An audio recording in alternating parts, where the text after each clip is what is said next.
Hello everyone. ఈరోజు నేను మీ అందరికీ నౌన్ అంటే ఏంటి అనేది తెలుగులో డిస్కస్ చేయబోతున్నాను ఆ క్లాస్ గురించి. సో, నౌన్ అంటే ఏంటి? నౌన్ అంటే ఏం కాదండి. మన చుట్టూ ఉండే ప్రతి వస్తువుకి, ప్రతి ప్రాణికి మనం ఒక పేరు అనేది యూజ్ చేస్తాం కదండీ! అదే నౌన్. సో, అది సింపుల్‌గా చెప్పాలంటే నేమింగ్ వర్డ్. అంటే ఒక పర్సన్‌కి, ప్లేస్‌కి, థింగ్‌కి, యానిమల్స్‌కి మనం నేమ్స్ యూజ్ చేస్తాం. అదే నౌన్.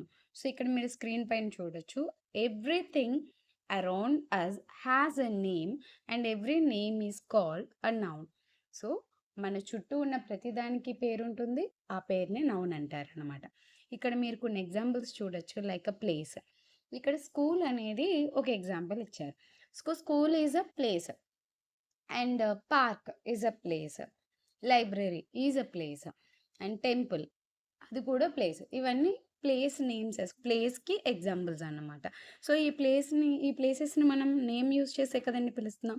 అలాగే మనం చూసే things like a ball are a bat, chair something right? అలాగే పర్సన్ నేమ్స్ మనం ప్రతి పర్సన్‌కి నేమ్ యూజ్ చేస్తాం కదా! లైక్ దట్ యానిమల్స్‌కి కూడా మనం నేమ్స్ యూజ్ చేస్తామన్నమాట. సో, ఇవన్నీ కూడా సింపుల్ టర్మ్‌లో నౌన్. ఇప్పుడు మీకు కొన్ని questions what is noun? Noun is a naming word or name given to a person, place, thing and animal is called noun. వీటిలో మీకు దేనికైనా ఆన్సర్ తెలిస్తే మీరు ఆన్సర్ చేయొచ్చు. ఇందులో మీకు టైప్స్ ఆఫ్ నౌన్స్ ఉన్నాయి. మనం నెక్స్ట్ క్లాసెస్‌లో వాటి గురించి కూడా డిస్కస్ చేద్దాము. మీకు గనుక ఈ వీడియో నచ్చినట్లయితే please subscribe my channel. Thank you.